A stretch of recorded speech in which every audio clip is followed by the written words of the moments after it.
नमस्कार, मैं हूँ दास श्रीवास्तव। आप देख रहे हैं बिहार समाचार।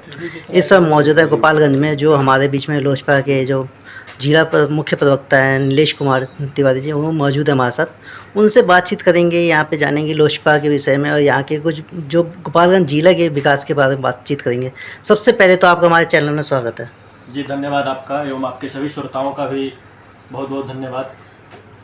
अच्छा नीलेश जी, ये बताइए, जो लोजपा पार्टी से आप ज्वाइन किए हैं, पहले आप हम पार्टी में थे, क्या वजह था कि हमको छोड़ के लोजपा में आए आप? जी, हम 2016 से हिंदुस्तानी आवाम मोर्चा हम पार्टी में कार्यरत थे और लगातार 9 वर्षों तक हमने हम पार्टी को सेवा दिया।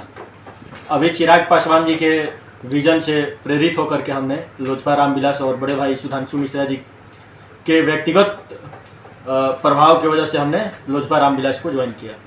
अच्छा, तो एनडीए की सरकार है इस समय, तो यहाँ तक देखा जाता है कि जो गोपालगंज में विकास की बात होती है, गोपालगंज में कोई विकास नहीं है आज तक।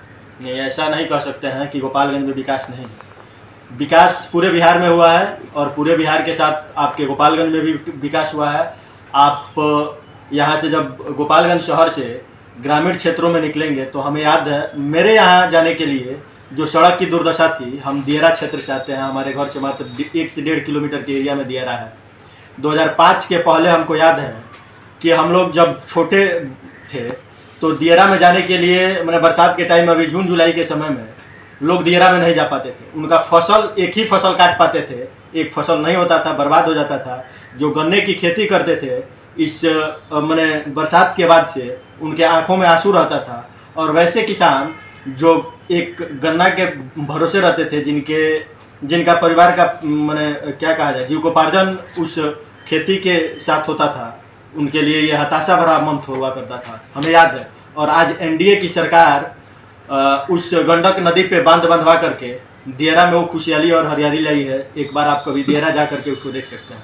तो ये दियरा, ये हम सिर्फ गोपालगंज की बात नहीं करेंगे, गोपालगंज के साथ पूरे बिहार में विकास हुआ है। अच्छा, ये भी देखेंगे कि जो गोपालगंज में आपका शुगर मिल था, जो रोजगार की बात होती है, यहाँ तो रोजगार तो सबसे नील चला गया है। जो यहाँ पे शुगर मिल हुआ करता था वो बंद हो गया और ना अभी तक चालू हुआ है। देखिए, मिल की आपकी शिकायत सही है, जो सासामुसा शुगर फैक्ट्री बंद हो गया। एक छोटा उदाहरण हम आपको देंगे। सरकार एक लोन करती है केसीसी की, जिसमें किसान को 25,000 रुपये का अमाउंट मिलता है फर्स्ट इंस्टॉलमेंट। उसके बाद उसको बढ़ाया जाता है, 50,000 होता है, 1 लाख होता है। और उस मैंने ऋण के मामला में कहा जाए तो सबसे कम अगर ऋण किसी मैंने लोन का है तो केसीसी का है, किसान क्रेडिट कार्ड का। यहाँ एक शुगर फैक्ट्री हुआ करता था सासामुसा में, जो अभी बंद पड़ा है, जो निजी सेक्टर की कंपनी थी। वहाँ किसानों के लगभग 4,400 करोड़ के आसपास बकाया है।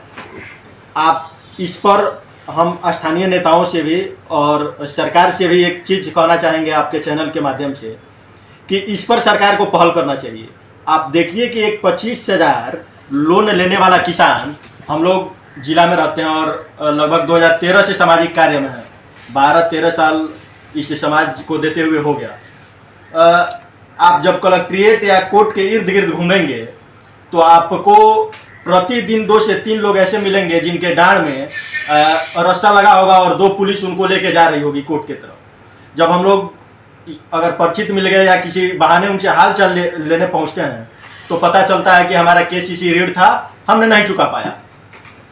आप सोचिए कि 25,000 किसान जो 25,000 ऋण लेता है, उसको उसके कमर में रस्सा लगाने में प्रशासन को या बैंक को पहल करने में 1 महीना 2 महीना 10 दिन जो लगता हो, वो सलाखों के पीछे खींच के आता है। और जो पूरे जिले के मतलब 50% आबादी का पैसा लेके और भाग गया। और जो शुगर फैक्ट्री, यहाँ के स्थानीय नेताजी, गन्ना मंत्री भी उस पर बोले हुए थे कि हम उस शुगर फैक्ट्री के चीनी को बेच करके वहाँ का पैसा दिया जाएगा। वहाँ एक साथ लगभग 10+ वर्करों का मौत होता है। आज तक उस मौत पे ना तो वहाँ की शुगर फैक्ट्री कुछ दे पाई और ना स्थानीय मैंने किसी नेता के द्वारा उस पर पहल किया गया। तो ये तो दोष है।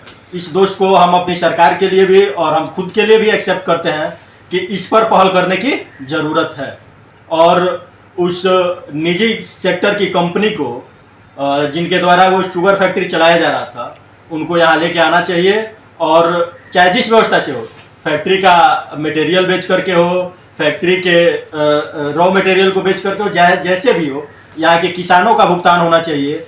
किसान मतलब उसको लेकर के काफ़ी परेशान है। अच्छा, यहाँ तक ये भी देखा जाता है कि रोजगार और उसकी शिक्षा की बात होती है, जी। तो शिक्षा इस समय बिहार में सबसे ध्वस्त हो चुकी है। नहीं, ऐसा नहीं कह सकते हैं। आज